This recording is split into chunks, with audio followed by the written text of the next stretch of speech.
Hola, buenas tardes.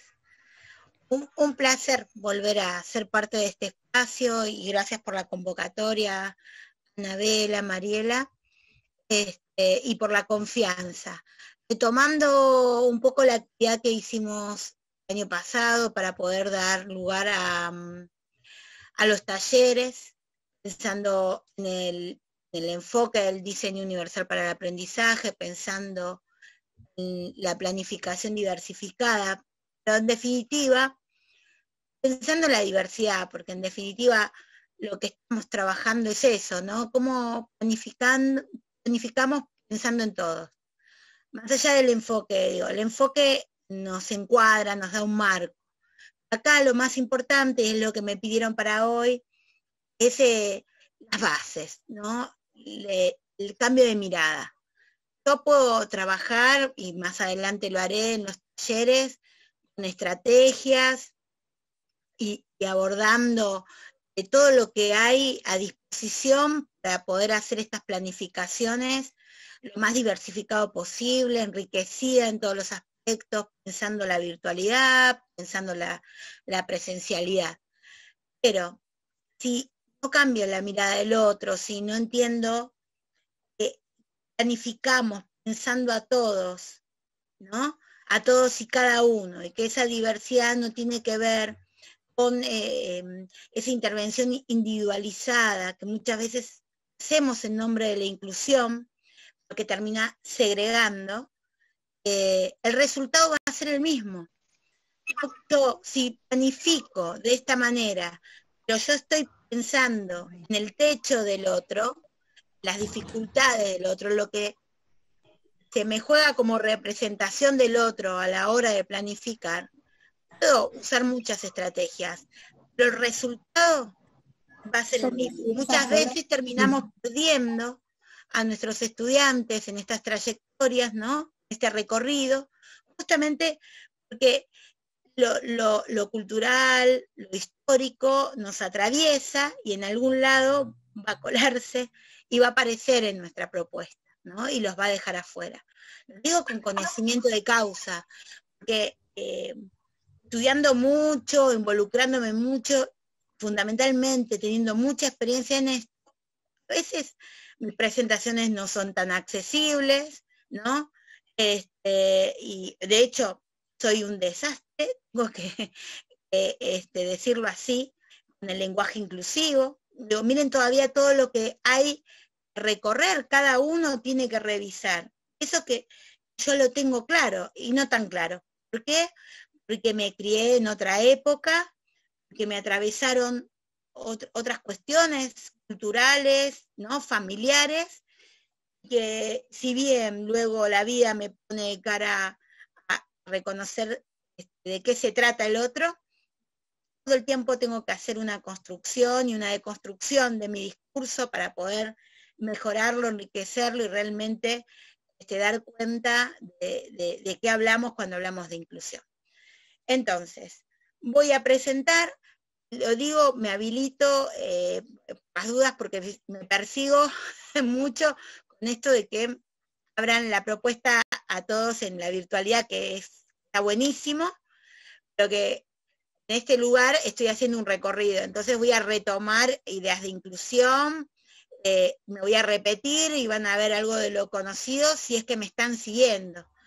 Nunca está de más repasar conceptos igual, pero bueno, lo quiero decir porque este era el planteo que habíamos hecho, una base de educación de mirada inclusiva, de diferenciar esto de la individualidad, ¿no? La individualización de la personalización, para luego llegar a los talleres. Bueno, comienzo a... ahora voy a hacer trampa, voy a decirles, ahora empiecen a contar mi tiempo. No se preocupen. Comienzo a compartir pantalla, a presentar entonces este apoyo más visual, lo que me ordena para poder seguir esta secuencia. Bueno, miro mi reloj, así estamos bien.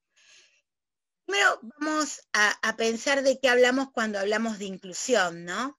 Que todos estamos acá reunidos, seguro todos tenemos una idea no debe ser desacertada. Todos hablamos de la igualdad de oportunidades, todos hablamos de la equidad, todos hablamos de la justicia, ¿no? Pero luego, vuelvo sobre lo histórico, cuando pienso en la inclusión, pienso en determinados perfiles de estudiantes, determinadas presencias, que muchas veces, si no están en el aula, ¿no? Si no están presentes, visibilizados en el aula, me hace pensar que estoy en un aula tradicional, que todo esto que suena muy lindo y en lo que creo, no aplica, porque total no hay ninguna persona del colectivo de personas con discapacidad, o ninguna persona que esté en una situación de vulnerabilidad específica por la que yo tenga que hacer algún tipo de movimiento, ajuste. Si se nos juega esa representación, estamos con una idea básica de inclusión y que no nos hace pensar en lo más profundo de la palabra. Y lo más profundo tiene que ver, yo amo esta definición y la uso siempre. Me repito una y otra vez, porque creemos que lo entendemos, pero luego las prácticas dicen otra cosa. La inclusión es un tema de creencias, dice Moliner García, ¿sí? Cuando dices un tema de creencias es, ¿estamos todos acá reunidos? Miren, estoy mirando ahora 156 personas. Todos los que estamos hoy reunidos por esta temática, porque no cualquiera se anota en estas conferencias, ¿no? O talleres. Estamos todos acá reunidos porque creemos que todos nuestros estudiantes pueden aprender. Y lo que venimos a buscar en realidad son recursos para mejorar la propuesta.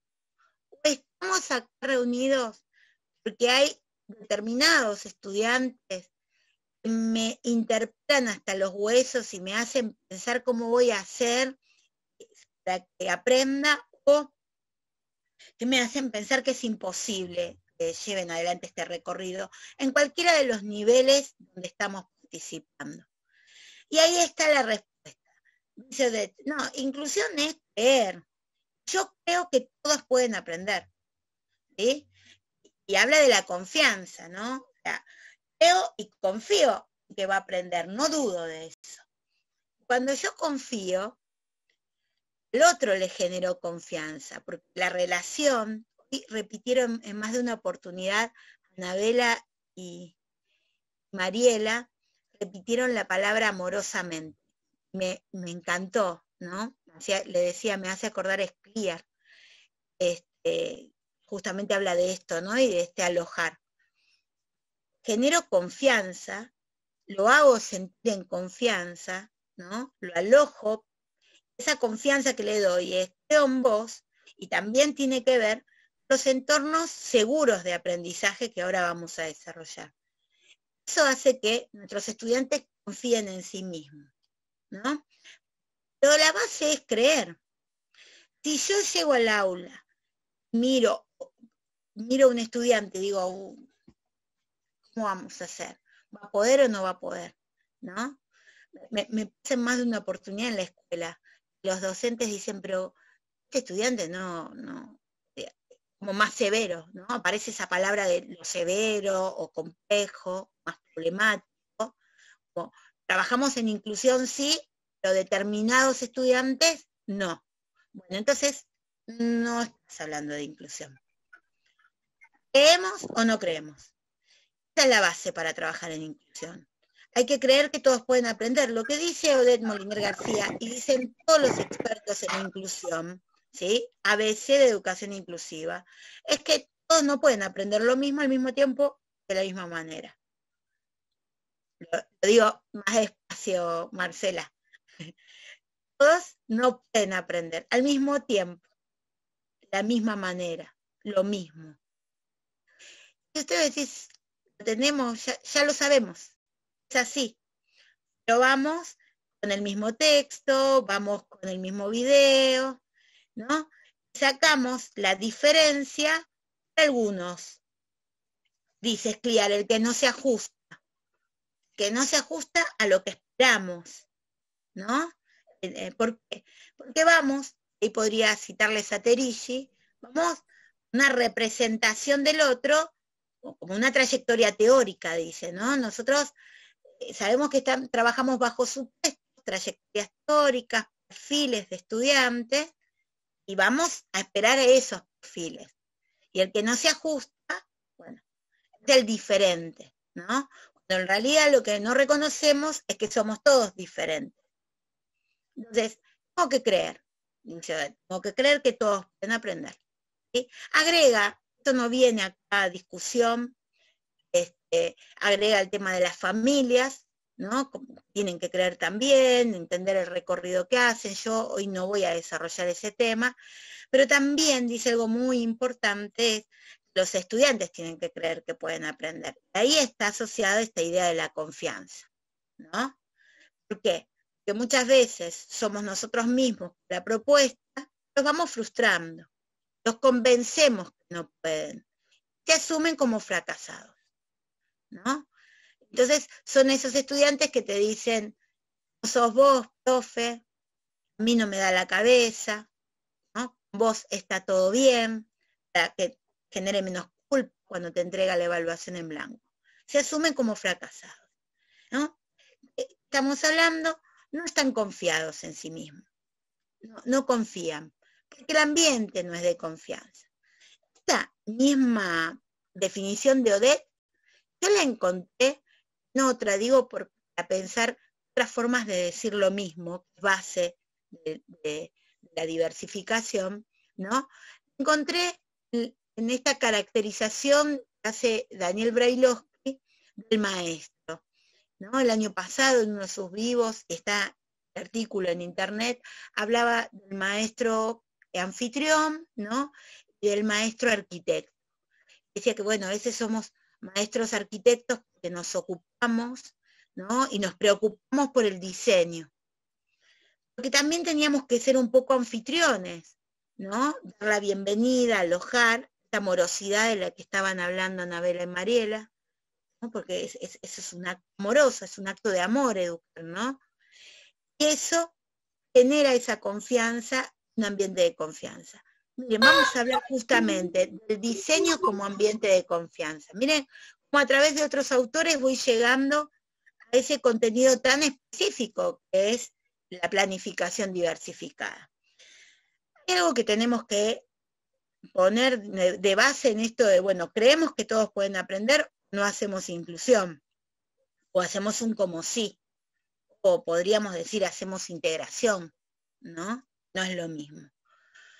Pero claramente, lo que nos plantea UNESCO a la hora de trabajar en inclusión es que ninguna meta debe ser considerada, ¿no?, como lograda si no se logró con todos.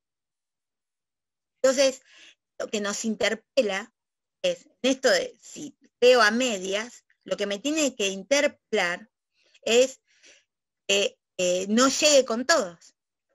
Uno que se pierda dentro de la escuela, uno que interpela nuestras prácticas. Uno que pierda dentro de mi aula, uno que interpela nuestras prácticas. No es un tema estadístico, la inclusión.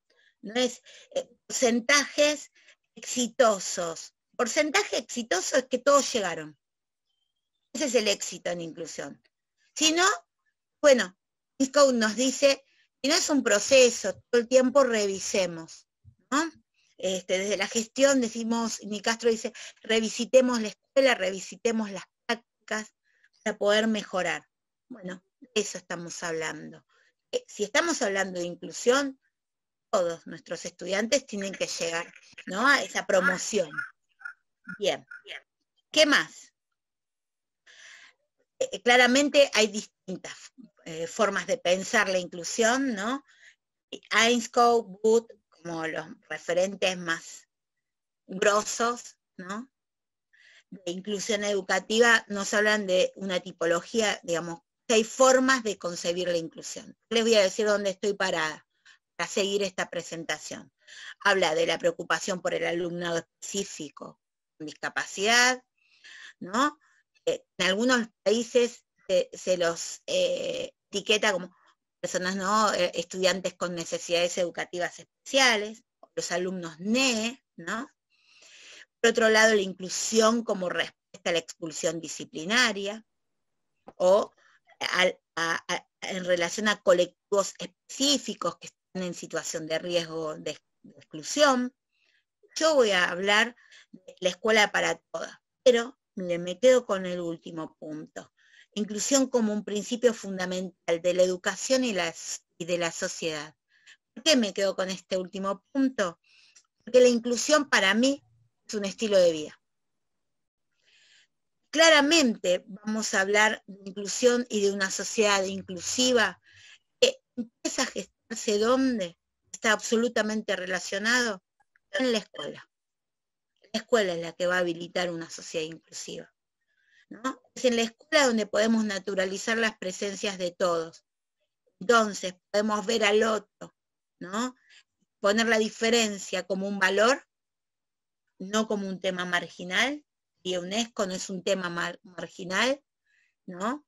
No se trata de qué hacemos con estos chicos que tienen problemas, con esta, no. Sino pongo la diferencia un valor y comprendo que esa diferencia enriquece nuestras vidas. Entonces la cosa cambia, se genera cultura escolar inclusiva. Entonces me quedo con esta última definición para poder pensar la inclusión. Era importante decirlo, que entonces van a saber cuál es mi planteo. Hoy yo quiero llegar a abrir las bases de pensar nuestras prácticas, pero repito, cuando hablamos de una escuela inclusiva, una institución inclusiva, no para no limitarlo al nivel inicial, primario, sino al ámbito universitario, hablamos de gestión inclusiva, hablamos de prácticas que respondan a la diversidad y hablamos de cultura escolar inclusiva. No es una sin la otra. Esto es importante. Nosotros vamos a trabajar el tema de prácticas, pero no va a ser la gran diferencia si no cambian otras cosas dentro de la escuela, ¿no? Y yo puedo diseñar espacios, ambientes para todos, pero después eso no se traduce en la convivencia, seguimos señalando, etiquetando, dando respuestas en función de las etiquetas. Entonces, claramente, sepamos que estos procesos de revisión de la escuela y de la universidad en cuanto a su proyecto, su misión, ¿no? a sus ideales, bueno, estos principios inclusivos se tienen que desprender de ese proyecto de escuela y debe atender todos estos aspectos, no solo revisar las prácticas. ¿De qué estamos hablando? Estamos hablando de sistemas educativos, ¿sí?, implicados en la diversidad, ¿no?, con experiencias de enseñanza y aprendizaje inclusivas dentro del aula, claramente construyendo comunidades educativas inclusivas, ¿no? Ahí con imágenes de mi escuela. Nosotros vamos a estar centrados en esto. Recuerden, son los tres aspectos, ¿sí? Miren, digo a la hora de pensar cómo lo expongo, que este cuadro más complejo de Murillo explica lo mismo que acabo de decir, con otra complejidad en cuanto a las relaciones de conceptos, es exactamente este. Estoy señalando y acompañando con imágenes que por ahí lo dejan más claro, ¿no? Pero estoy hablando de lo mismo, mostrándolo de diferente manera. Bien, ABC de la educación inclusiva, y ya me estaba adelantando, garantizar presencia, participación y progreso, pero lo vamos a pensar en función del diseño de nuestras aulas inclusivas. Presencia. Garantizo presencia cuando garantizo entornos seguros de aprendizaje. Esos entornos seguros van a ser seguros en la medida que son accesibles. ¿Por qué presencia con entornos seguros, ambientes de aprendizaje accesibles para todos? ¿Por qué? Porque si no, abrir las puertas a todos es fácil, es lo más fácil que hay.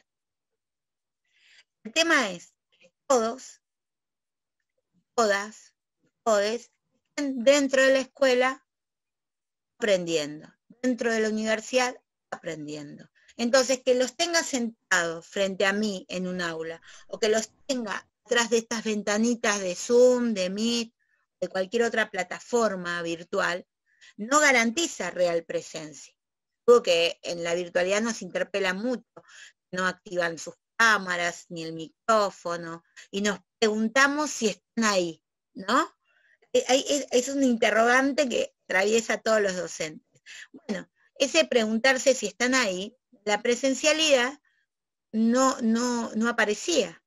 Simplemente por estar ahí, uno cree que está dispuesto, ¿no? La escucha, ¿no? Disponible a nosotros como nosotros hacia ellos. Y la realidad es que no siempre están ahí que los veamos. Hay formas de estar ausentes. La presencia real la garantiza el diseño de nuestros ambientes de aprendizaje cuando son accesibles. ¿Por qué? Porque los empodera, porque da esa libertad para participar, incluso para equivocarse. Luego, participación real. Vuelvo con el diseño, Vuelvo con el diseño. Cuando trabajo con el potencial de aprendizaje. Es exigente la educación inclusiva. Exige que todo lo que puede dar, pero cada uno, ¿no? Se evalúan procesos individuales. No es en relación a una media, porque la media no existe. Porque estamos hablando de diversidad, de reconocer realmente la diversidad. Entonces no puede existir una media. No puede existir una media porque no existen dos cerebros iguales, porque no existen dos familias iguales, recorridos, no hay dos biografías iguales. Eso condiciona nuestras formas de ser y estar dentro de la escuela. Entonces, participación real es cuando yo trabajo con todo su potencial. Si yo recorto, limito, recorto tiempo, hora, y el tipo de participación, vos no vas a poder hacer esto, así que te entregué, no sé, un texto adaptado, o te entregué un material diferente, y te recorté el horario, no te propongo hacer determinada actividad, directamente te dejo afuera porque entiendo que no podés, no estoy trabajando con el potencial. Entonces, esa participación no es real, no es genuina. Garantizando presencia y participación logro el progreso de todos y cada uno. ¿Cómo? Pensando en apoyos inclusivos para todos y cada uno.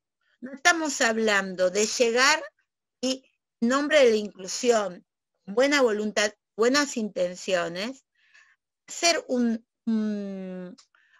material, preparar un material, una adaptación, una configuración o como quieran llamarlo, un ajuste, que mezclamos los conceptos y siempre es más o menos lo mismo, siempre tiene que ver con el recorte, entregárselo a un determinado estudiante.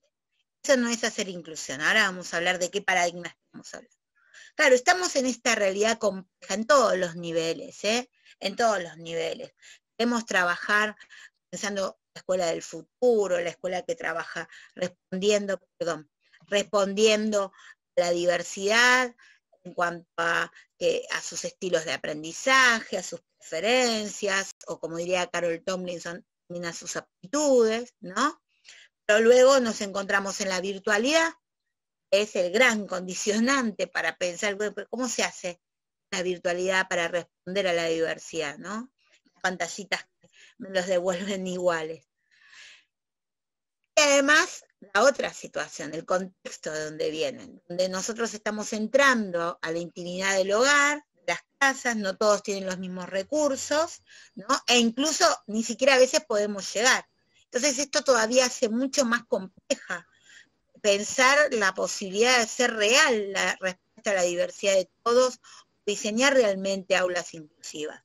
Yo lo que quiero agregar en esto es que en definitiva este contexto de pandemia no hizo más que visibilizar lo que ya estaba pasando, que hay más estudiantes que están quedando por fuera, sí, claro que creció el número, pero lo que visibilizó era lo que estaba sucediendo. Estas realidades ya estaban. Lo que pasa es que afuera no se convertían adentro de la escuela o de la universidad, todo quedaba, ¿no?, fuera. Hoy está adentro. Y ese estar adentro nos interpela. No podemos reconocer realmente la diversidad. Entonces, ¿qué nos tenemos que ocupar? Del diseño. Cuando hablamos del diseño, hablamos de incorporar la diversidad de necesidades educativas de los estudiantes, ¿sí? Para que esos aprendizajes sean pertinentes para todos. Es decir, que tengo que poder determinar, poder indagar cuáles son esas necesidades de todos mis estudiantes, ¿sí? Y luego empiezo con las estrategias, claramente van a ser variadas, ¿no? Voy a variar estrategias, voy a variar los métodos para llegar a todos y cada uno. Y luego, final, la evaluación, pero en realidad el final o es todo, la atraviesa todo el tiempo, porque vamos a evaluar un proceso, ¿sí? Que tiene como base la retroalimentación, el feedback con el otro, ¿no? Va a hacer que yo pueda revisar mi práctica. La evaluación va a hablar más de mí que de mis estudiantes, esa es la realidad, ¿sí? Bueno, no me voy a quedar con la parte de convivencia, de cultura, voy directamente a hacer síntesis y volver sobre las estrategias, pensando en que respondemos a la diversidad, generando entornos de aprendizaje accesibles, con actividades variadas y potencial de aprendizaje, siempre asociado esto a una cultura escolar, inclusiva. Dar la bienvenida es con todo, dar la bienvenida es bueno, hoy decían, yo hablaba de la pasión, ¿no? Sí me defino apasionada, pero es lo que muchos me dicen también. Esa pasión con la que venís a compartir esto que traes, puede ser contagioso. Mira, la verdad que yo me senté acá, pero dije seguramente va a ser más de lo mismo. Algo me interpeló. Bueno, generalmente es más de lo mismo, en inclusión tampoco es que vamos a decir cosas diferentes. Lo que pasa es la forma en que nosotros lo compartimos involucra al otro. Entonces, ese bienvenida, alojar, generar oportunidades, ¿no? Pensar en estas altas expectativas es lo que genera una cultura escolar inclusiva. Pasa, no sé si, una ambulancia, la policía. Y esto es muy corso, las formas de nombrar. Yo siempre digo, dime cómo nombras y te voy a decir cómo enseñas, ¿no? Entonces, ojo, porque vamos ahora a aclarar algunos conceptos, ¿sí? Yo escucho decir a algunos profesionales, da lo mismo integrar que incluir, ¿no? Y yo digo, no da lo mismo. Entonces, en esto de nombrar, vamos a aclarar los conceptos, ¿sí? Vamos a trabajar ahora en esto. Yo podría hablar de la inclusión y hablar del modelo médico y el modelo social de discapacidad, pero seguiría centrándome en inclusión como respuesta a las personas con discapacidad. Vamos a hablar del paradigma, digo que no está mal trabajar desde ese lugar, pero como quiero ir a lo más profundo, ¿sí? De la palabra inclusión, al hecho de reconocer la diversidad de diversidades presentes en el aula. Y específicamente en cuanto a nuestra intervención en el aula, la diversidad de aprendizajes o el concepto que usa DUA, la variabilidad de aprendizajes presentes en el aula, voy a trabajar esta idea del paradigma del déficit y el paradigma del conocimiento, ¿no? Estamos posicionados en el paradigma del déficit cuando etiquetamos. Y etiquetamos no solo porque tienen discapacidad, etiquetamos porque estamos trabajando con alumnos en contexto de pobreza, etiquetamos porque estamos trabajando con estudiantes que, bueno, tienen determinado recorrido que condiciona, o no hay familia por detrás. Hay muchas formas de etiquetar. Entonces, el paradigma del déficit se basa justamente en lo que me devuelve la etiqueta. La necesidad de ponerle una etiqueta al otro o trabajar con un diagnóstico me da cierta tranquilidad, ¿no? Bueno, ves que se comporta raro o que contesta mal o no vienen mucho a la escuela o a la universidad, ¿no?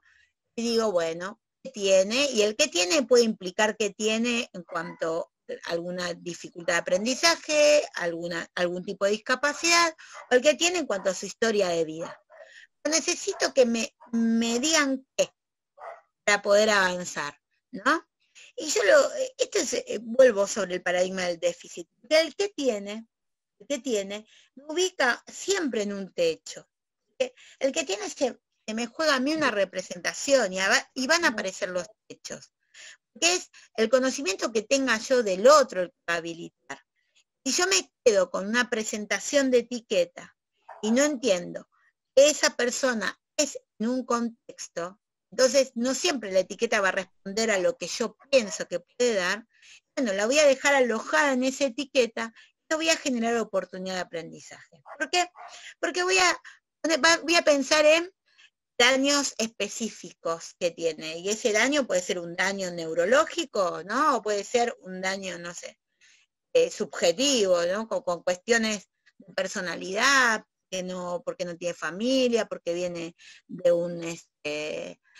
de un hogar y se comporta de determinada manera. Entonces creo que va a poder esto de esta manera, con esta trayectoria, con esta propuesta. Entonces, ¿qué pasa con esas propuestas? Suelen ser individualizadas, limitan oportunidades de crecimiento, ¿no? No ofrezco desafíos. Muchas veces incluso busco como la separación como del curso, por ahí en otro ambiente, que haya alguien que se encargue de él o de ella. Bueno, ese es el paradigma del déficit. Nosotros estamos trabajando con el paradigma del conocimiento. La pregunta no es qué tiene, la pregunta es quién es. Me conecto con la persona, ¿sí? Pregunta quién es. Las etiquetas no van acá, sino es una persona con una historia. A partir de ahí, a la misma persona, ¿no? Al mismo estudiante le doy el protagonismo. ¿Qué necesitas? ¿Cómo aprendes mejor? Diría Carol Tomlinson, ¿no? ¿Cuáles son tus preferencias? Y a partir de ahí puedo yo empezar a diseñar una propuesta siempre dentro del aula, ¿no? Siempre con el resto del grupo.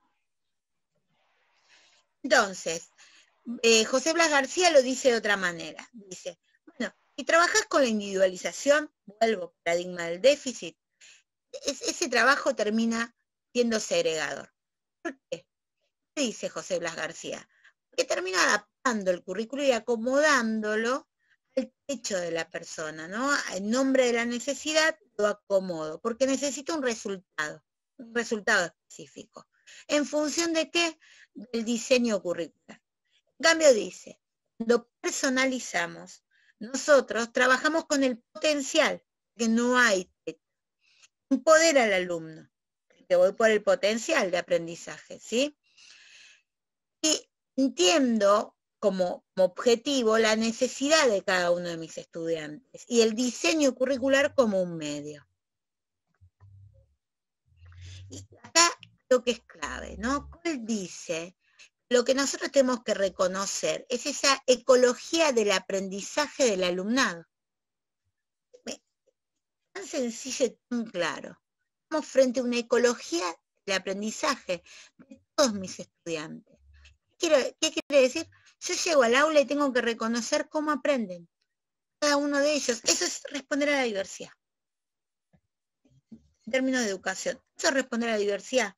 ¿Cómo aprende cada uno de mis estudiantes? Dice, con este objetivo, los docentes, a la hora de planificar su enseñanza, deben considerar las trayectorias de aprendizaje del alumnado, es decir, tener en cuenta los contextos donde aprenden, que son variados, sus intereses, motivaciones, características y necesidades personales. Esto hace los estilos de aprendizaje. Esto es lo que tengo que tener claro a la hora de diseñar mi ambiente de aprendizaje, de pensar mi planificación, ¿no? Mi secuencia didáctica. Esto es lo que define diversidad, en definitiva. Yo creo, acá podríamos hasta cerrar, digo, ya está, esto es, ¿no? Pero no cierro. Quédense tranquila, hay más. Bien, vuelvo. Grandes, ¿no? Referentes, investigadores, Echeita, Martín, Simón, hablan de la actitud de los docentes a la hora de pensar un aula inclusiva. ¿Cuál era la propuesta? ¿Cómo diseñamos aulas inclusivas? Acá está el ABC. Se lo voy a decir y es más de lo que vengo repitiendo. Y además lo toman como una definición de diseño universal para el aprendizaje. No lo dicen así, ¿eh? Pero es lo mismo, es el enfoque, ¿sí? ¿Por qué? Porque están bien posicionados en el enfoque inclusivo. Dice, ¿cuál es la actitud del docente a la hora de pensar la diversidad de sus estudiantes? Dice, abundancia de oportunidades para interactuar con los iguales y otros adultos para aprender. Entonces tengo que pensar, a veces el aula también me excede, ¿no? Yo tengo que pensarme también como pareja pedagógica, en un trabajo articulado en interariales, ¿no? Por ejemplo, o pensar el aula con otros, ¿no? Esto también tiene que aparecer, dice. Luego, variedad de opciones sobre qué aprender. Variedad de opciones sobre el qué aprender, y también dice variedades de opciones sobre cómo aprender, ¿no? El qué, esa selección, cómo lo presento, representación va a decir el diseño universal, ¿no? También del cómo aprenden mis estudiantes. Variedad de formas de evaluación, variedad de formas de organizar el espacio en el aula, variedad de tiempos y ritmos de aprendizajes en las tareas, multitud de oportunidades para que los estudiantes participen en el aula, variedad de apoyos educativos de distinta índole, preferiblemente dentro del aula, y multitud de formas de colaboración con otros docentes. Bien. Todo lo que hay que poner a disposición a la hora de responder a la diversidad. Yo sé, no les puedo ver las caras ahora, pero supongo que algunos se habrá quedado pensando, esto es imposible de llevar adelante, una secuencia duraría un año, ¿cómo hago para responder de esta manera? ¿No? Bueno, es mucho más simple de lo que pensamos. Es más, de hecho, en algunos talleres yo los invito a revisar sus planificaciones, a encontrar que ya estas cosas las hacíamos. ¿Pero cómo las hacíamos? Extraordinariamente. Es decir, las planteamos para una muestra, las planteamos para un tema específico, ¿vieron esos temas que son muy ricos, que me permiten mayor flexibilidad? Entonces estas propuestas por ahí aparecen 1-2 veces al año. No están sistematizadas, ¿no? Por eso digo, en un contexto extraordinario. Muchas veces para los que trabajan en el nivel inicial, primaria o secundaria, esto aparece mucho también en los actos, donde hay un despliegue y una puesta en escena bien diversificado. Son actividades extraordinarias. Bueno, es la propuesta desde la educación inclusiva, hacer de lo extraordinario algo ordinario. Miren qué lindo que sonó, ¿no? Hacer, me lo digo yo misma, hacer de lo extraordinario algo ordinario. Hay que sistematizarlo, hay que pensarlo para el día a día. Una vez que esto se incorpora, yo les puedo asegurar, para siempre, ¿eh? No hay otra forma de pensar. Yo cuento la anécdota siempre de una docente de mi escuela, una profe de inglés, que dice, yo cocino DUA, ¿no? O sea, yo ya, hasta cuando cocino en mi casa, mi cabeza funciona con ese enfoque. Imagínense la variedad, ¿no? Entonces le pedí que me invitara a un asado DUA, que es de esos asados inolvidables, ¿no? Bueno, lo digo porque lo que quiso decir, que ya se hace piel, no hay otra forma de pensar el aula, y sale mucho más fácil de lo que pensamos. Claramente es un proceso, de hecho, bueno, el Centro de Tecnología Especial Aplicada, CATS, ¿sí? Digamos, nace en Estados Unidos, en los 80, específicamente en 1984, aparece la Guía de Diseño Universal para el Aprendizaje. Los mismos coordinadores pedagógicos de CAT dicen que trabajar con este enfoque es un proceso que lleva años, ¿no? Ir cambiando el enfoque, ir transformando la propuesta, los materiales, ¿no? Pensando en el diseño. Porque una vez que se incorpora, funciona. Pero va a llevar sus años porque vuelvo sobre lo cultural y lo histórico que me atraviesa, ¿no? Entonces, vuelvo, estamos hablando de hacer de lo extraordinario algo ordinario. ¿Cómo nace este enfoque? La crítica a los diseños curriculares. Dice, solo contemplan a la mayoría. dejan afuera las minorías.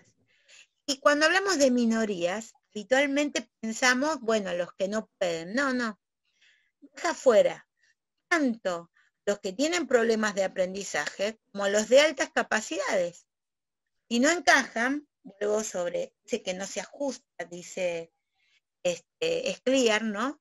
Si no se ajusta, si no encajan, están por fuera, no tenemos respuesta, ¿no?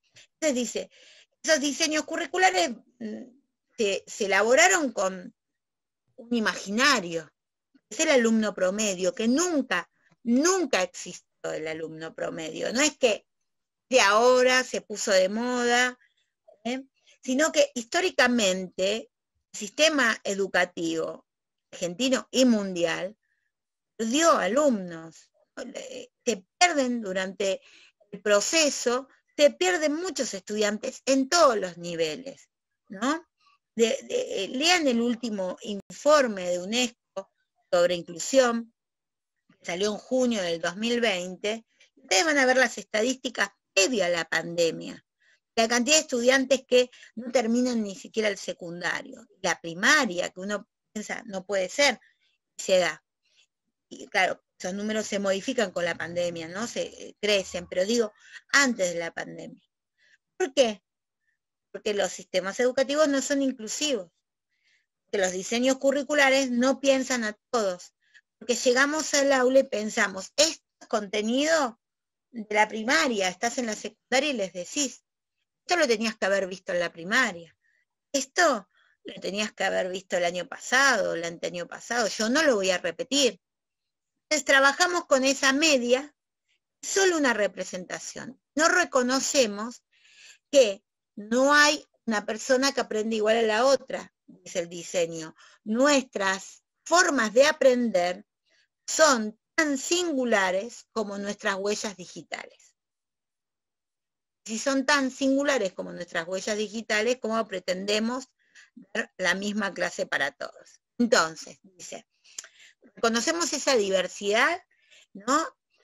Y entendemos que las barreras no son inherentes a las capacidades de los estudiantes, sino que surgen de la interacción con los métodos y materiales inflexibles. Eso es lo que lo deja fuera a los estudiantes, ¿no? Si nosotros pensamos y planificamos teniendo en cuenta los límites, tendríamos todo un universo posible. Entonces, digo como para tenerlo claro, hay que identificar las barreras. Ya vemos el diseño, la formulación de los objetivos, el reconocimiento que cuando nosotros trabajamos dándole a todos lo mismo o dándoles apoyos específicos, siempre ponemos la carga de que no puede, es el otro, la responsabilidad del otro, ¿no? Entonces, diría Philippe Merier, debemos garantizar las condiciones para que todos aprendan, ¿no? Habla de la pedagogía de las condiciones. Miren, en educación inclusiva deberíamos retomar algunas cuestiones de la pedagogía popular, la pedagogía de la presencia, y de Philippe Merier, esta idea de la pedagogía de las condiciones. Nosotros somos los responsables de crear las condiciones para que todos aprendan. Entonces, ¿dónde están las dificultades? En el diseño. No reparamos en determinados estudiantes, sino que diseñamos beneficiando a todos. Dice el diseño universal, lo esencial para algunos puede ser bueno para todos. Lo esencial para algunos puede ser bueno para todos, ¿no? Hay una imagen ahí, yo hoy no la trabajo, pero por las redes, que muestra así una escuela, tiene acceso a través de escaleras, ¿no? Y una rampa. Todo cubierto de nieve, ¿no? El auxiliar, ¿no?, de maestranza está limpiando para que entren todos. Entonces, todos los estudiantes esperando para entrar. El estudiante con discapacidad motora, con silla de ruedas, le pide que limpie la rampa primero. El señor que limpia mira, ve números, mayoría, ¿sí?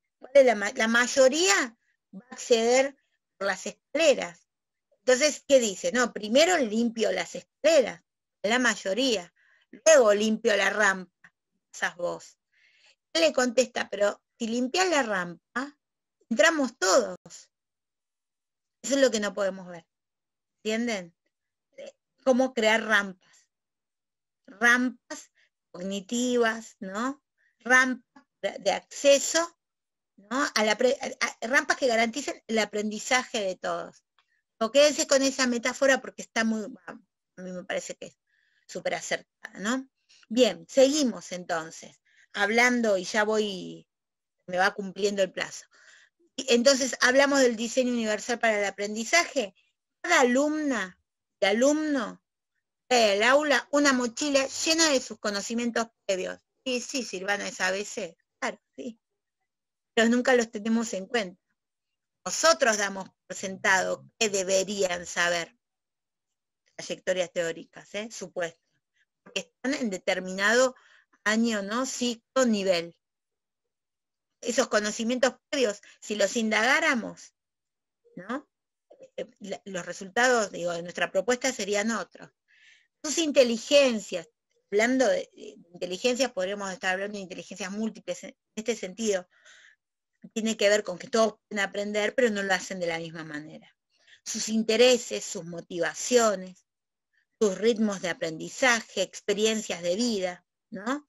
Y dice que si no se tienen en cuenta a la hora de concebir el currículo y a planificarlo, difícilmente va a poder favorecer el desarrollo de su autonomía y de las competencias del alumnado al máximo de sus posibilidades. Y ese es el objetivo. En el diseño universal, el objetivo dice formar alumnos, estudiantes expertos, ¿no? Agrego yo, puedan seguir aprendiendo más allá de nuestras presencias.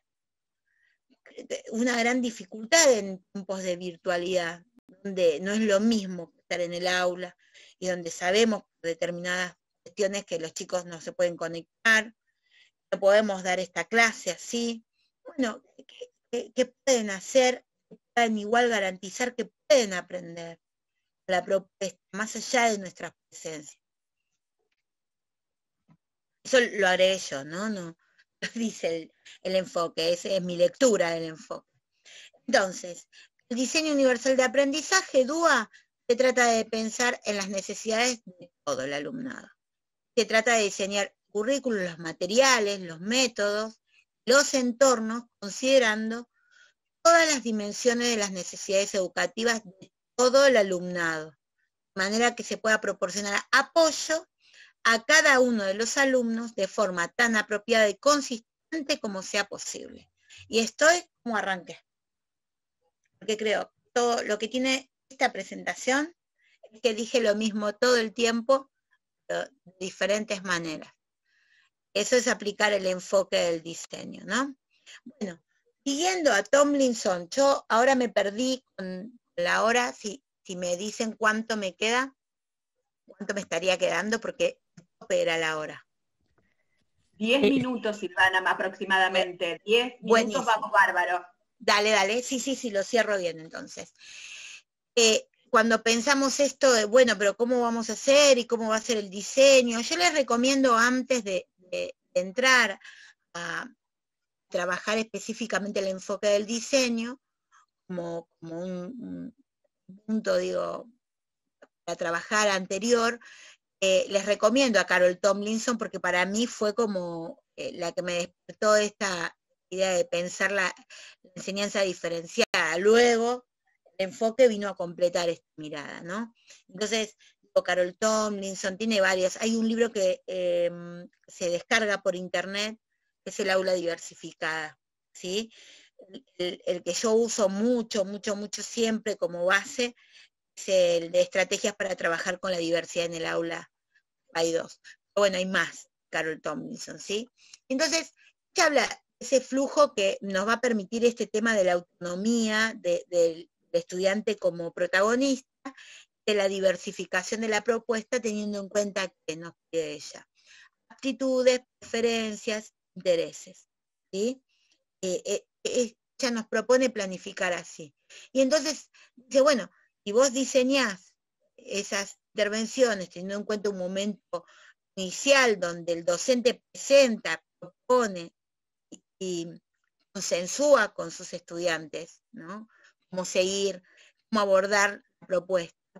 Luego, el trabajo más importante lo hacen los chicos en grupo, primero pensando en determinados materiales, teniendo en cuenta aptitudes y estilos de aprendizaje, con una vuelta a un trabajo colectivo para intercambiar información, vuelven a trabajar ahora sí ya con tareas asignadas diseñadas para ayudarlos a encontrarle sentido, porque ella dice, si no le encuentran sentido a aquello que están estudiando, no se no aprenden mejor.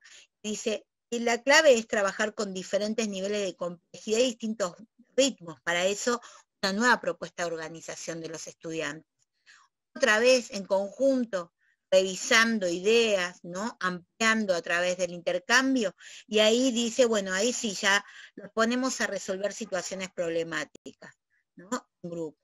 Los capacitamos en destrezas para que luego puedan exponer, presentar, ¿no? La acción y la expresión, dice el diseño, como esto que aprendimos. Luego ya, a partir de ese momento, podemos empezar a trabajar con áreas de interés. Entonces, reagrupar a los chicos. Así se va dando todo el intercambio, que me va a habilitar ir aplicando todos estos principios del diseño universal. Entonces, se les recomiendo leer. Sobre estilos de aprendizaje, yo solo abro el juego, hay que trabajarlo, ¿no? Porque lo nombro mucho, estos estilos.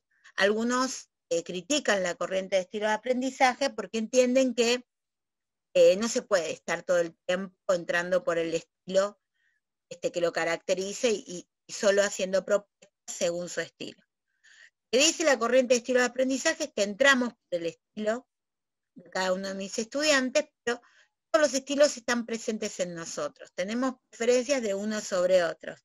Si queremos lograr esa autonomía como objetivo, ¿no? Tenemos que ayudarlos a que desarrollen todos sus estilos. ¿Qué hace un estilo? Motivación, la obligación y el compromiso, el estado de ánimo, generan disposición ahora, en este momento, disposición a escucharme. Junto con la preferencia y las tendencias, determinan patrones conductuales. Eso define estilos. Estilos con estrategias y habilidades determinan, ¿no?, el desempeño de cada estudiante. Por eso a veces uno dice, bueno, es azaroso, circunstancial el desempeño de nuestros estudiantes. Yo no puedo decir con una evaluación que aprendió, ¿no? Que tengo que ver qué le está pasando en ese momento, en ese instante. Estamos atravesados por el aquí y el ahora, permanentemente, ¿no? Entonces, por eso hay que pensar otra forma de evaluación y tener en cuenta el proceso.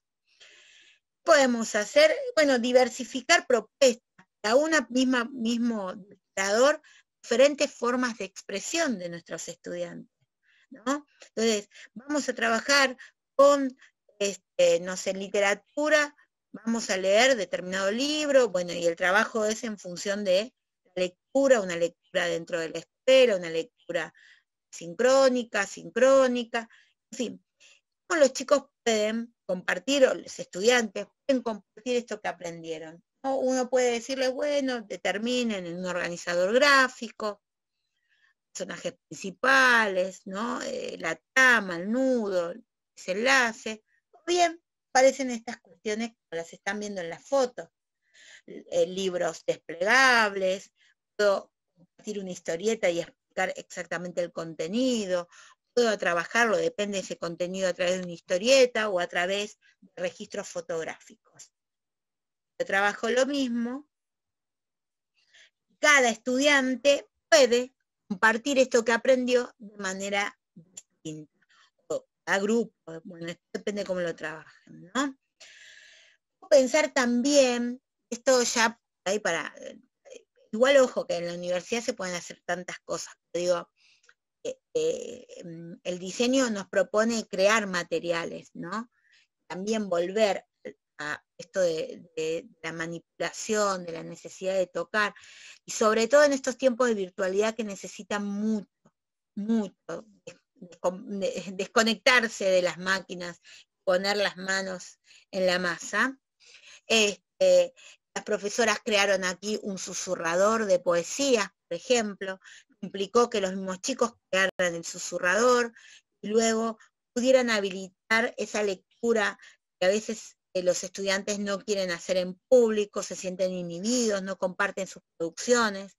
Y entonces, en un encuentro de a dos, permite se desinhiban, que compartan, y no solo eso, sino que también hay otras cuestiones que tienen que ver con la atención, a veces la contaminación auditiva hace que los chicos se dispersen, y este tipo de encuentros tan creativos estimula eso, la concentración, que se desinhiban, bueno, hay un montón de otras cuestiones. Diseñemos ambientes virtuales de aprendizaje, ¿no? Tanto para la virtualidad como para la presencialidad. Nosotros trabajamos mucho con los escape room, ¿sí? Y en la presencialidad se interviene una sala con aplicaciones, con libros, con acertijos, con QR, que permiten ir y navegar páginas y hacer cacerías, ¿no? Que vayan permitiéndole resolver situaciones que generan preguntas, ¿no?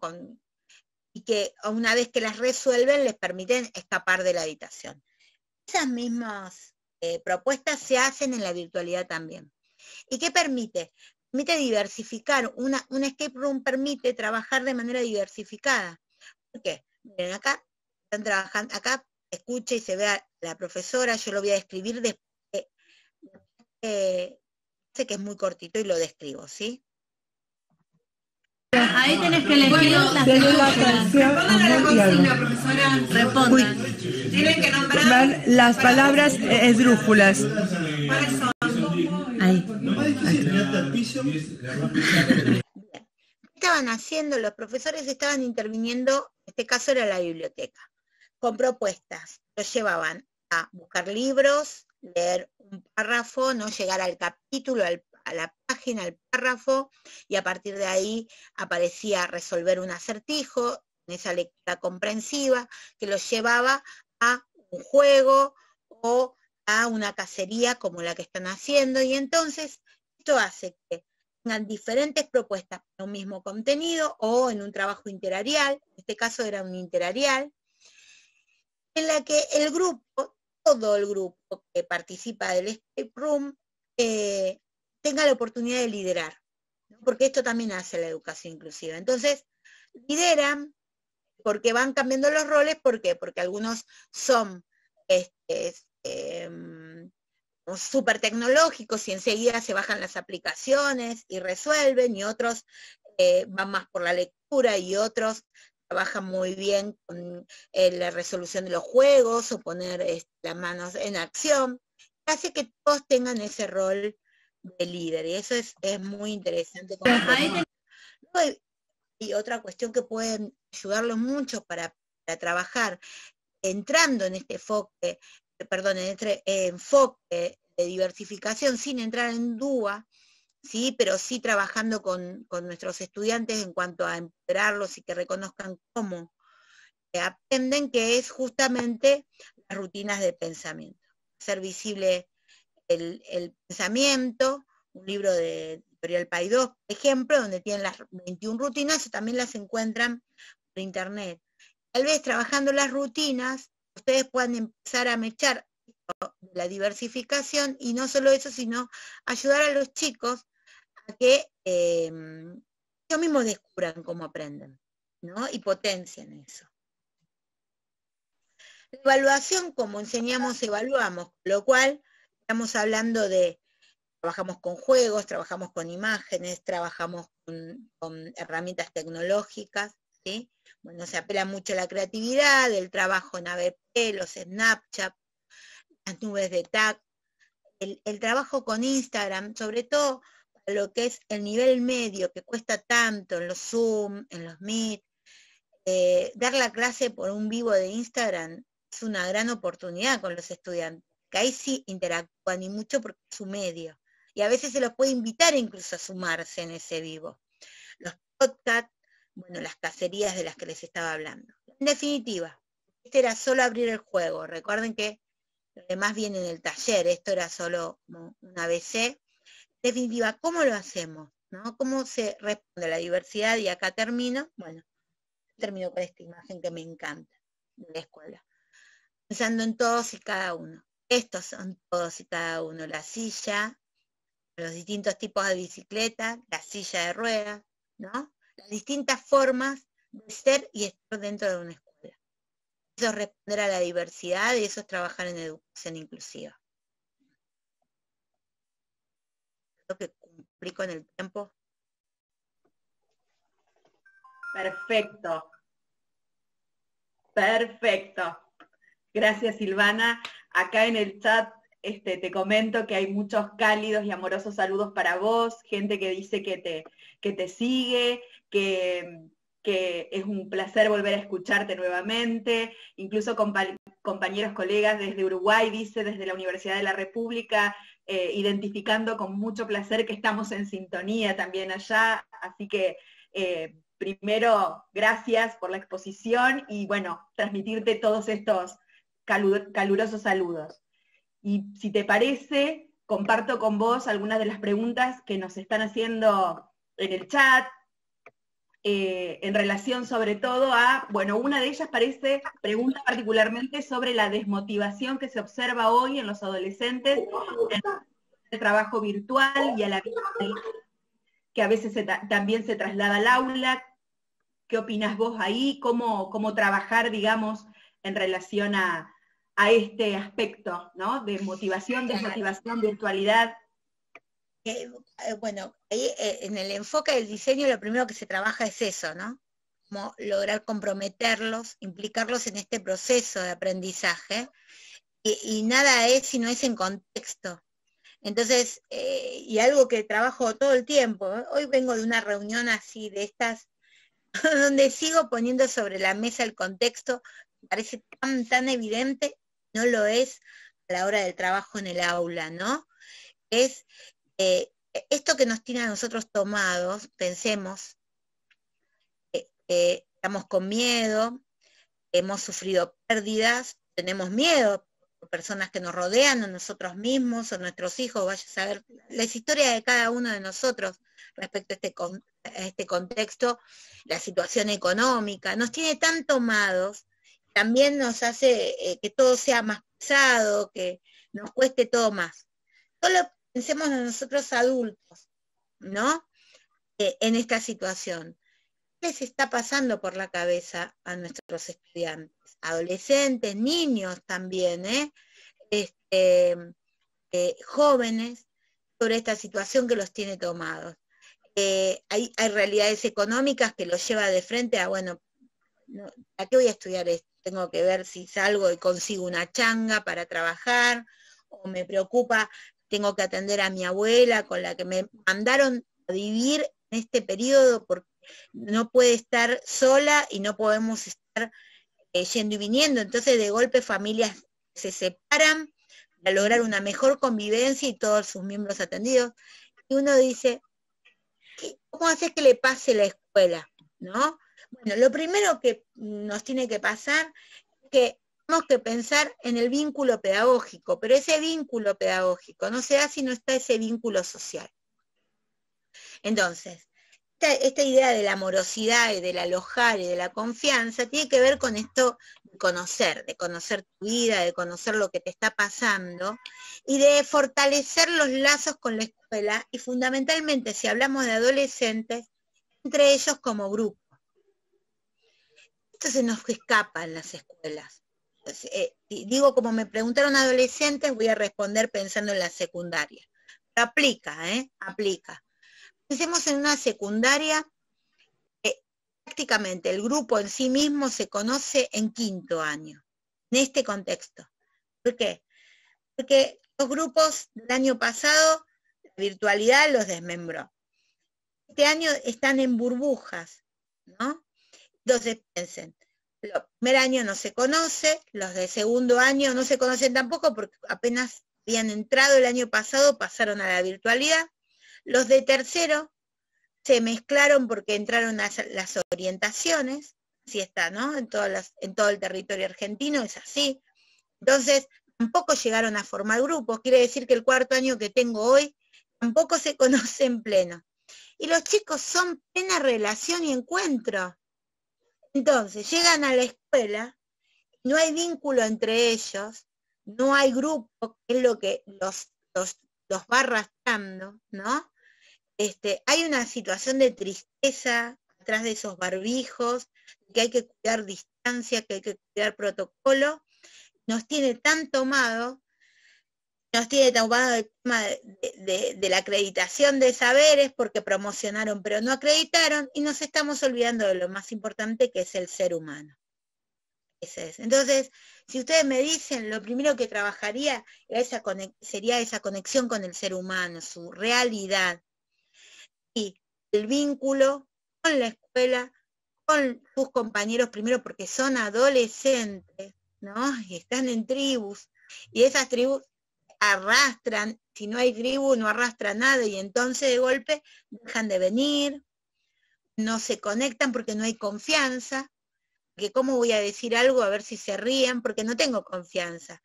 En el aula, cuando se conocen, decir una pavada, todos nos reímos y no pasa nada, ¿no? Hasta buscamos esa complicidad. Acá no, acá ni siquiera te veo la cara. Entonces, creo que ese es el paso previo para pensar. Eso es cultura escolar inclusiva. Si las escuelas no se ocuparon de eso, no lo tuvieron como eje, todos pusimos como prioridad lo pedagógico, ¿no? Y la organización y la comunicación, ¿no? Y la acreditación de saberes. La cultura no pasaba por ningún lado.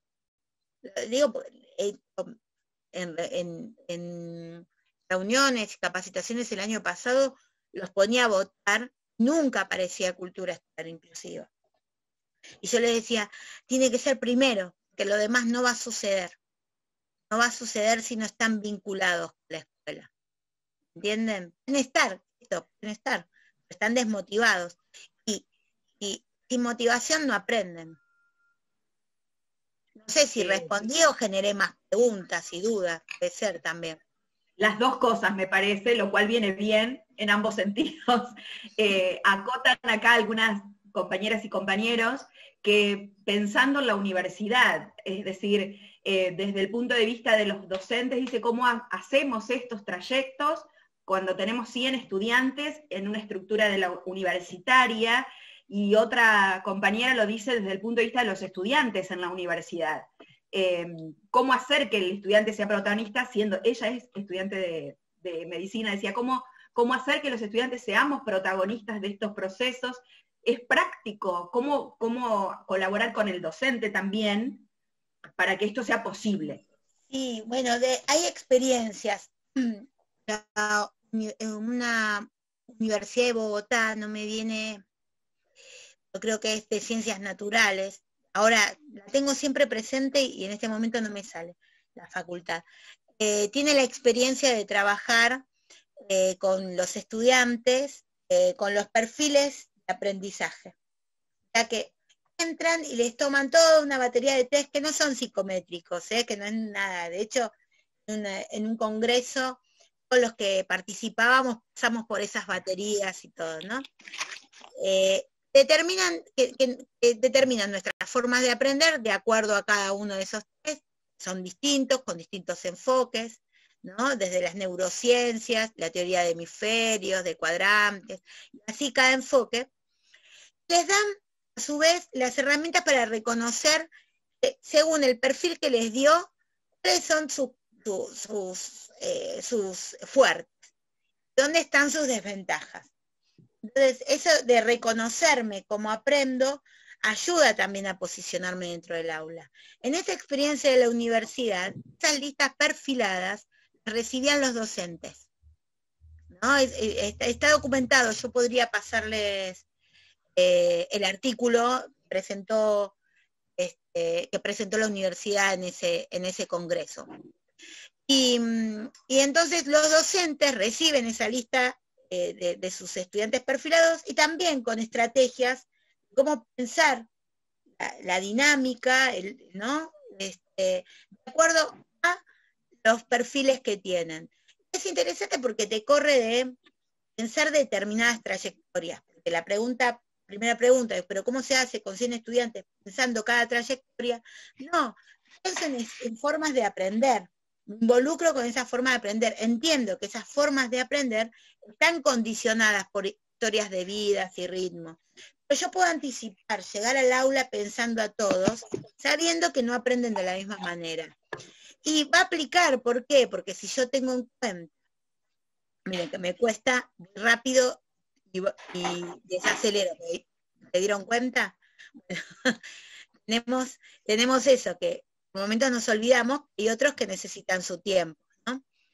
Solo tener en cuenta los tiempos, la forma en que expongo, la forma en que presento, un PowerPoint, tener en cuenta la letra, el fondo, la posibilidad de transformación, tal vez, los mismos estudiantes si están usando la computadora, entonces anticiparle ese material, para que puedan jugar con esos fondos y decir, bueno, acá lo veo mejor, ¿no? De esta manera, con esta letra, si yo no puedo anticipar todo, que se puedan, es un ida y vuelta esto. Si yo lo pienso así, no se me vienen 100 alumnos diferentes. Yo ya sé que aprenden diferentes todos. Entonces, ya anticipo esa producción, teniendo en cuenta que haya algo de lo visual, que haya algo de lo auditivo, ¿no? Que tenga algo de lectura fácil. Si puedo, si puedo le agrego el pictograma o el pensamiento visual. De golpe la misma información la traje en diferentes formatos y toman, no es que tengo que llevarle uno a cada uno, toman. Y como genero distintos desafíos, con lo que propone el diseño es usar, digamos, actividades obligatorias, con una jerarquización, ¿no? Actividades obligatorias. Pero también propone alternativas. Entonces cada uno va a poder ir asumiendo esos desafíos a medida que se va empoderando y no les limitar las oportunidades, al no ser obligatorias. Se van superando, ¿no? Pero sí hay artículos desarrollados del enfoque del diseño para la universidad, hay experiencias universitarias trabajando con estilos de aprendizaje. Todos esos materiales los tengo, si después quieren se los paso a Anabela, Mariela, como para los profes de la universidad. El diseño universal para el aprendizaje y universidad, mi amiga Coral Elizondo, tiene el libro por octaedro, por ejemplo, digo como para que puedan acceder a eso. Pero a su vez hay otros artículos de investigación, y estos que le estaban mencionando, que bueno, los conozco por haber participado en el evento, pero les puedo pasar el material. Perfecto, porque otra de las consultas tenía que ver con esto, justamente que estás diciendo, material para continuar trabajando, pensando si ibas a dejarnos, y así lo compartimos. Y también paso por ahí el aviso, si me permitís, que esto va a continuar, que digamos, esta fue una gran presentación, una hermosa presentación que abriste muchas preguntas, también para dejarnos pensando, pero también vamos a tener la posibilidad de tener 2 encuentros posteriores para quienes se anoten en instancia de taller y trabajo con vos. Claro, totalmente, por eso es que aclaraba, digo, si me venía siguiendo gente, iba a repetir porque estaba pensado en función de las necesidades de la universidad, que abren el juego, pero bueno. Pero sí, va a haber más materiales. Acá igual si te piden algo específico para adelantar, las guías se bajan por internet, pero yo les puedo mandar, digo, para leer, a Alba Pastor tienen que leer para Diseño Universal para el Aprendizaje, es ABC, ¿no? Alba Pastor sí tienen que leerla. Ahí más, está la guía comentada por Alba Pastor, yo la maqueté, para mis talleres, pero la tienen comentada y esa es un buen inicio para leer la guía de Diseño Universal. Perfecto, muchísimos mensajes, pero muchísimos, agradeciéndote el excelente conversatorio que nos dejas pensando, bueno, muchos, que resumo en 2 líneas, digamos, pero que la verdad, son todos muy cálidos y amorosos para vos y para los que nos estás ayudando a pensar.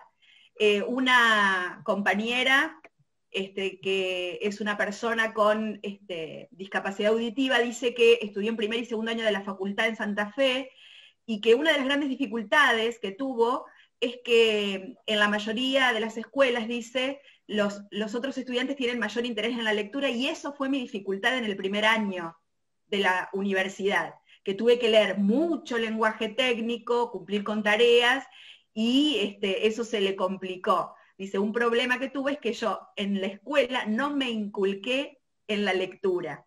Incluso hay mucho, dice, cifras sumamente altas sobre este tema, niños sordos, ¿no? Entonces, ¿cómo podemos colaborar con esto? Dice. Bueno, habría que colaborar en el nivel anterior.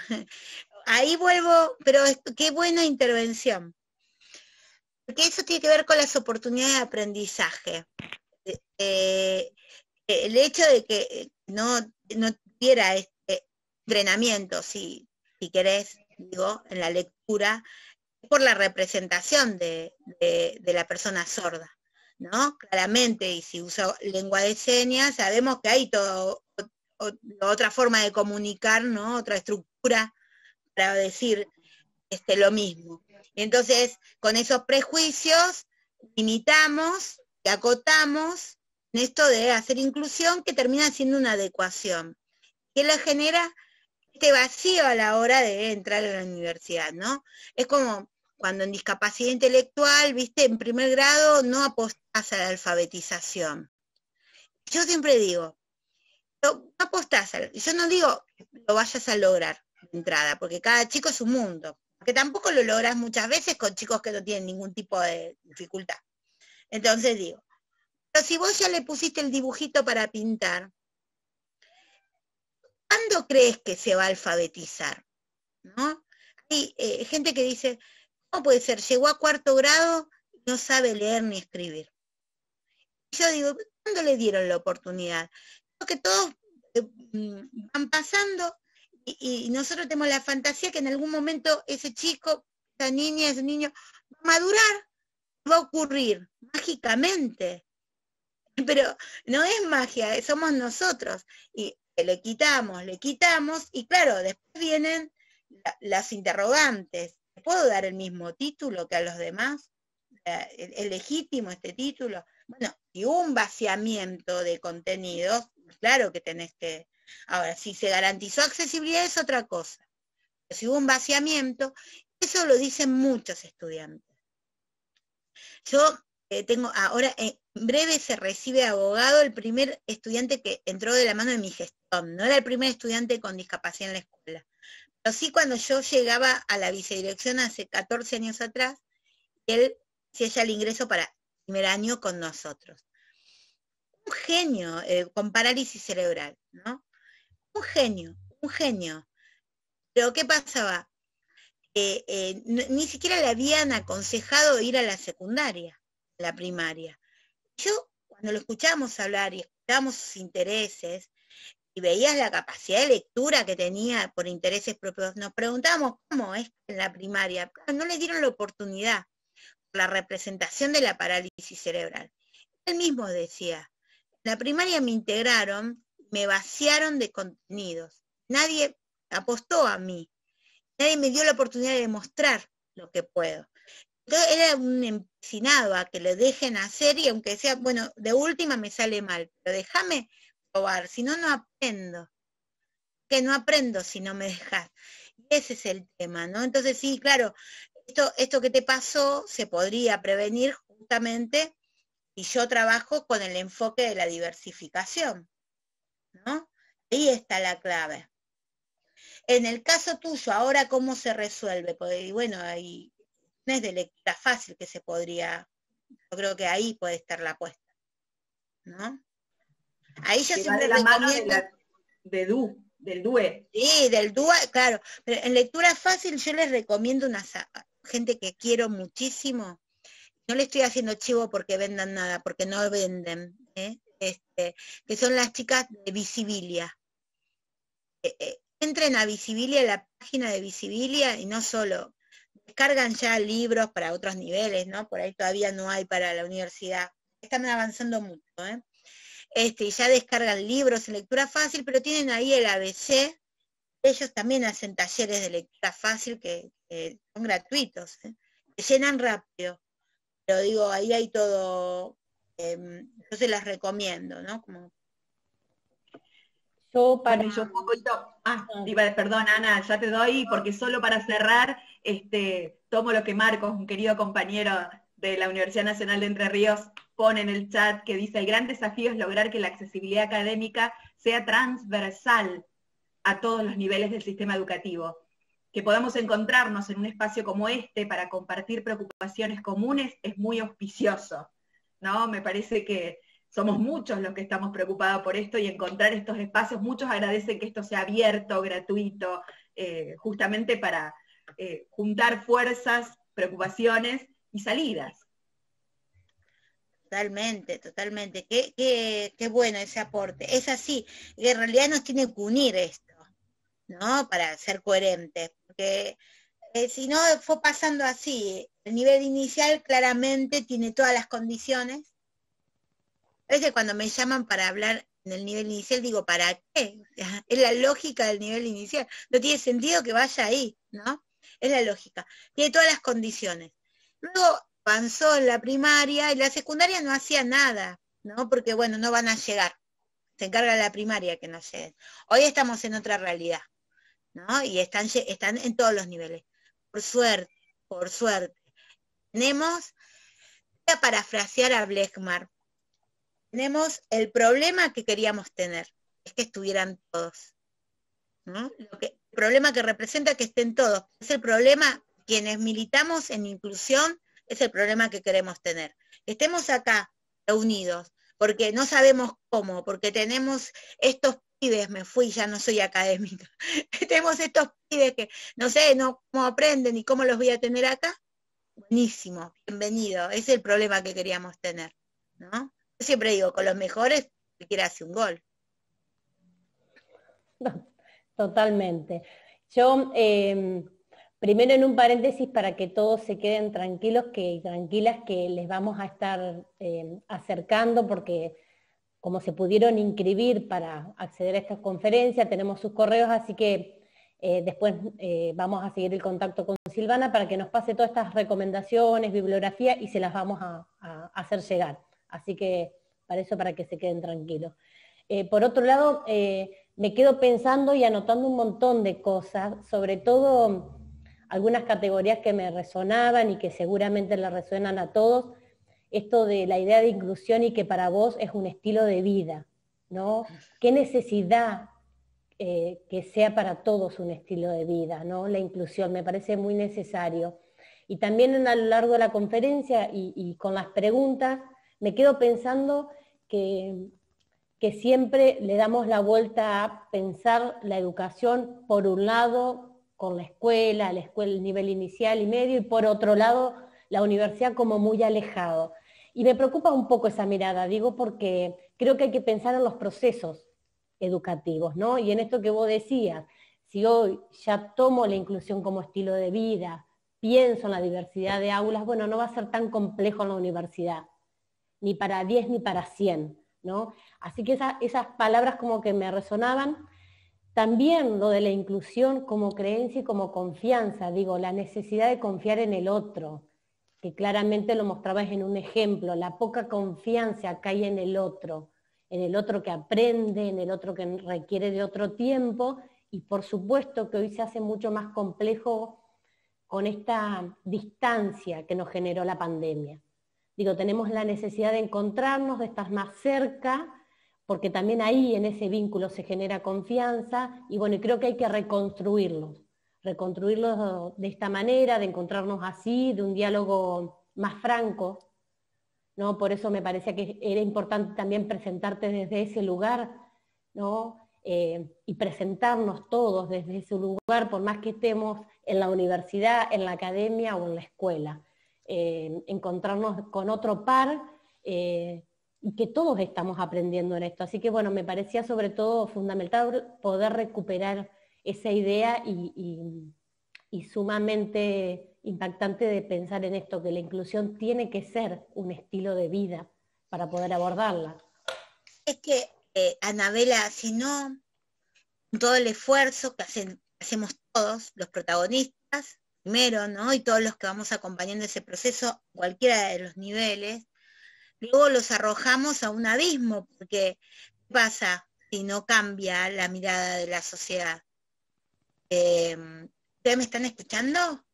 Sí, sí, te tildaste, pero te escuchamos.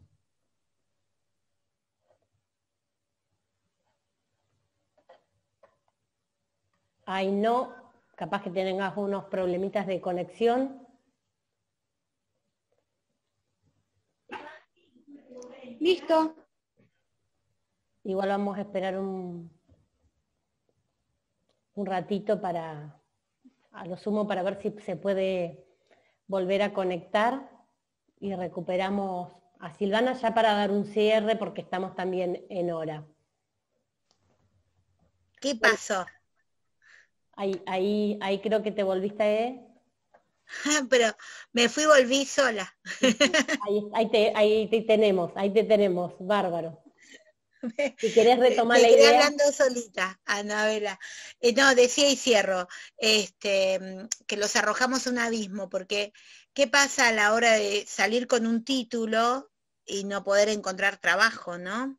Que no te tomen en el trabajo, que no confíen en vos, en cualquiera de los roles que se quieran desempeñar. Por eso es un estilo de vida que va más allá. A mí me encanta ahí escuchar a Luciano, no sé si lo conocen a Luciano Paracesi, que cuando él describe que se recibe de contador y que reparte, ¿no?, su currículum y lo llaman por teléfono y piden por el doctor Luciano Palacesi y él contesta con sus dificultades motoras en el habla, ¿no?, por su parálisis, y que le dice que es él y que le cortan, ¿no?, automáticamente, sin habilitar más, ¿no?, la palabra, o sea, anulan esa posibilidad de que él pueda mostrar que más allá de que tenga parálisis cerebral, puede ser el mejor contador, ¿no?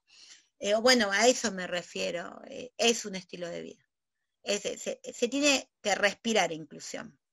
En algún momento va a pasar, no es utopía, va a pasar en la medida que naturalicemos a todos en todos los niveles educativos, porque entonces estos mismos egresados, cuando trabajan en las empresas y se presenten, ¿no?, estos candidatos, decir, sí, tuve compañeros, y lo van a hacer con naturalidad.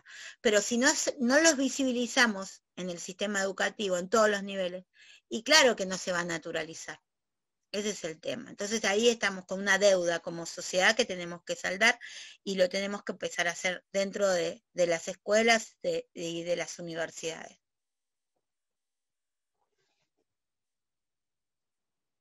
Sí, totalmente. Creo que es clave visibilizar y que va de la mano de habilitar, ¿no?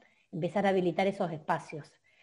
Habilitar los espacios de confianza, de creer en el otro y sobre todo para que estos egresados de los que estamos hablando, de los que hoy, por ejemplo, tenemos en la UNL y de los cuales hoy transitan sus estudios, se generen espacios realmente, espacios de tránsitos en esos procesos académicos, espacios reales y genuinos de inclusión laboral. Digo, me parece que vamos a empezar a naturalizar a medida que se habiliten, claramente.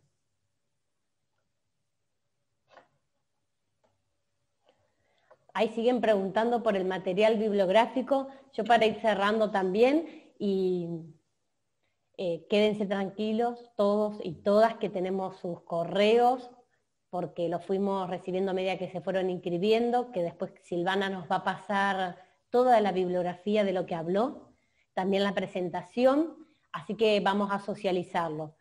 La conferencia se está grabando y también la vamos a socializar con ustedes, va a estar subido al canal de la UNL, pero igualmente le vamos a facilitar el link para que puedan acceder. Silvana, nuevamente agradecerte por la calidez, como te dije desde el primer día, que te convocamos y rápidamente por un mensaje de WhatsApp nos decís, llamame a cualquier hora, menos a la mañana que estoy en la escuela, y es efectivamente así.